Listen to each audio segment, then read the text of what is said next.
Isa ka ba sa mahilig kumain ng chicharon? Ito yung klase ng chicharon na buo-buo at may laman.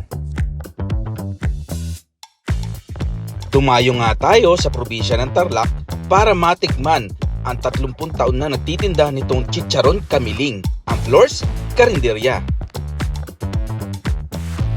Sama-sama tayo mga Noy at mga kakay at kilalanin pa natin lalo ang chicharon kamiling.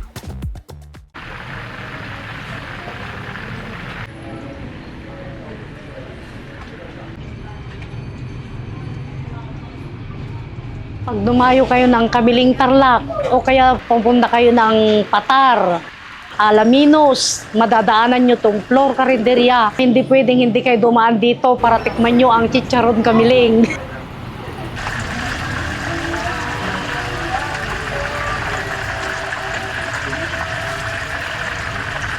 Ako po si Mary Flor Briones Agustin ng Flor's Carinderia. Dito po sa harap ng Kamiling Central School, Public Market. Nag-start po akong magtinda noong mother ko pa po ang una. Lolings mami pa lang po noon. Pero nung nag-asawa na kami ng mister ko, doon na po kami nag-umpisa ng magkarinderya. Kaya bali 30 years na po akong nagtitinda. 30 years na akong nagtitinda mula pa nung dalaga ako. 20 years old pa lang po ako nung una kaming magtinda dito. Bali, mami lang pa lang noon. Tapos nung nag-asawa na kami nung 2000, year 2000, doon na kami nagsimulang magkarinderya ng mister ko. Marunong naman siyang magchicharon kamiling. Mga lutong ulam, marami kaming lutong ulam. May kami dito, papaitan, kare-kare, dilugan, lahat po ng lutong ulam, nandito po. Pero ang pinaka-bestseller namin yung chicharon kamiling po. Dahil masarap daw, maraming dayo ang pumupunta dito, sinasadya po nila ang chicharon kamiling. Dito sa amin, marami kaming customer ng chicharon, may bumibili ng 5 kilo, 3 kilo, dinadala nila sa abroad. Kung minsan inaabot ng 100, pero kung mga hindi namang normal na araw, ganon, mga 60 kilos lang, ganon. Ang priority namin talaga yung lutong ulam. Halos yung kinakatay ko na baboy, mga 180 kilos, pang ano lang namin yon, pang 2 days lang namin ibebenta sa putahe, sa katsatsaron. Ewan ko po, ang sa amin po, talagang katay na baboy po kasi yan sa akin. Fresh na fresh talaga yan. Kaya yun po siguro ang pinagkakaiba. Dahil nagkakatay po kami, tuloy nagluluto po kami. Yung mga part na hindi na pwedeng ichicharon, yun na po ginagawa namin putahe. Mga lutong ulam po. Talaga sa slaughter talaga ng kamiling. Doon po ako nagkakatay ng baboy. May laman po siya talaga. Yung parte ng limpo na tsaka baba, yung mga parte ng baboy po doon, yun ang pinakamasarap na ano. Mas masarap pa sa lechon kalawali kasi yun malambot yan maano po. Mas masarap kasing pagluto ang gatong po kaysa yung siyalin. Kaya gatong po ang pinaglulutuan namin. Nakita po ninyo yung pagluto namin.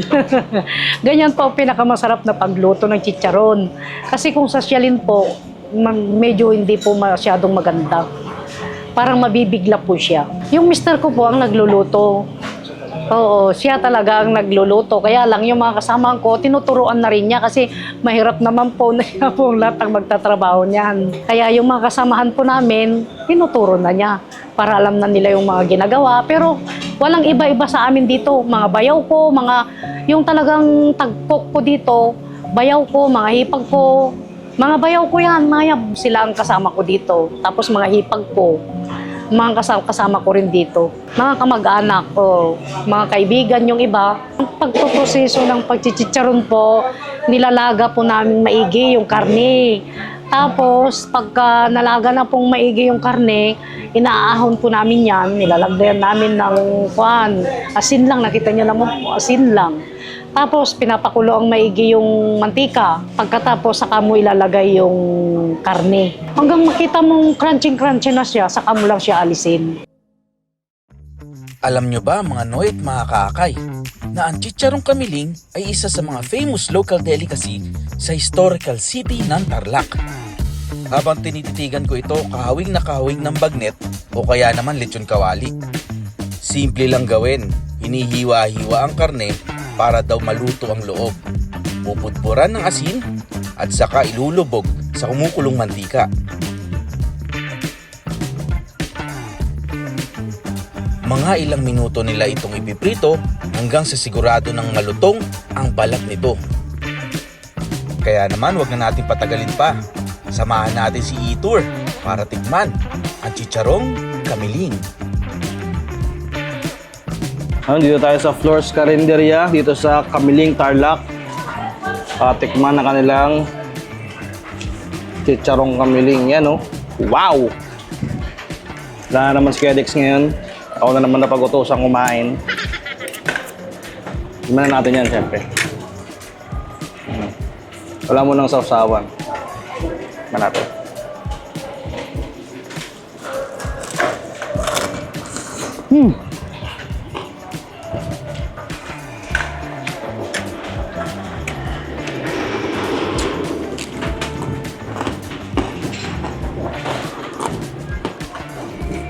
Oh. Kaso lang yung pinagkaiba sa lechong kawali. Kaya yung dahil lang dito, hindi siya kumukunat. Kakalaga malambot yung laman, ano? Parang... Ayun.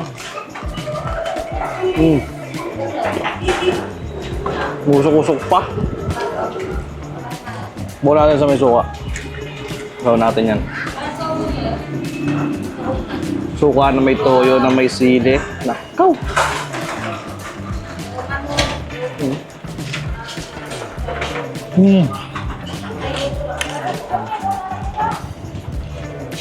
Carbon check natin to.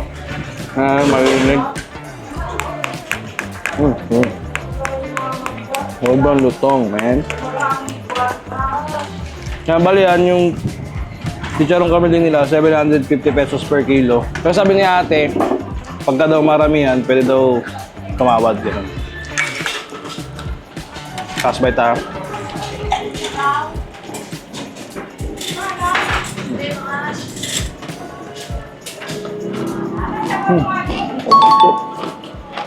Ayos naman po, 24/7 po kaming nakabukas. Oo, mahirap po, sobrang hirap po. Kaya lang, siyempre, hanap buhay, kailangan para, para sa mga anak, pamilya. Kaya kailangan magsakripisyo. Malaki na rin po ang naitulong. Siyempre, nakakapundar na rin ng konting lupa, ganun, bahay. Pagpaparal sa mga anak, ganun. At sa mga magulang, siyempre silang unang-una dito yung mga magulang ko, mga nanay at tatay ko. Hanggang dito ko po nakilala yung mister ko. May sikreto po sa amin yan talaga. Ay hindi ko po pwedeng sabihin sa inyo, lalo na sa pagluluto.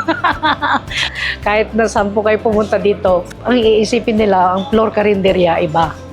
Kahit saan dito sa Kamiling, iba po yan. Talagang may ano po yan sa amin.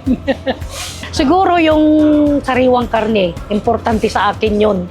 Yung fresh talaga yung karne ko. Kasi karamihan na ngayon, may marami ng mga frozen meat. Pero ako talaga, alam ng mga taga-Kamiling na nagkakatay ako ng baboy. Yun lang kakaiba namin. Yun siguro pa ang isa na pinag-aanoan na nila dito, na pinagbabalik-balikan nila.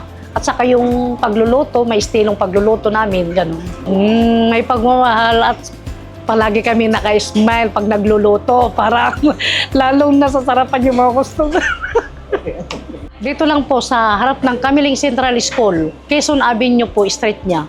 Tabi ng plaza ng Kamiling Tarlac. Marami kaming customer na dayo, sir, talaga dito kasi pag ano nila dyan dito, ang dami, lalo na pag mahal na araw, sir. Ang dami, mga galing pa ng Batangas, kung saan-saan po, talaga dyan sa party dyan. Dumadaan sila dito, every year na yan. Pag may piyestang dayat, mahal na araw, dito po tahat, mga riders, marami po kaming customer. Talaga, dadaan sila dito, kumakain sila dito. Pag may mga piyestang dayat, mahal na araw yan, dito talaga marami talagang dayo kumakain dito. Kahit na hindi ko sabihin talagang marami. Nagsasawa kami ang magsasawa sa pagsaserve sa dami nila. Talaga mga riders, hindi lang daan na mga riders dumadaan dito kumain para lang kumain. Pag mga mahal na araw, ganyan. Talagang Hindi naman sa pag-aano, marami na talagang nakakakilala dahil sa tagal na namin din na nagtitinda rito.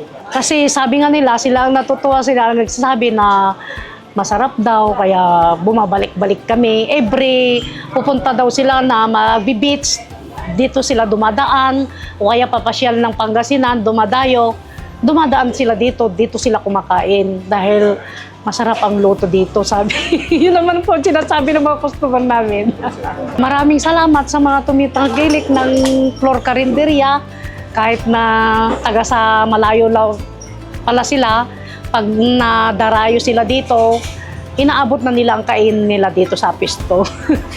Pag dumayo kayo ng Kamiling Tarlac o kaya pupunta kayo ng Patar, Alaminos, madadaanan nyo tong Flor Carinderia.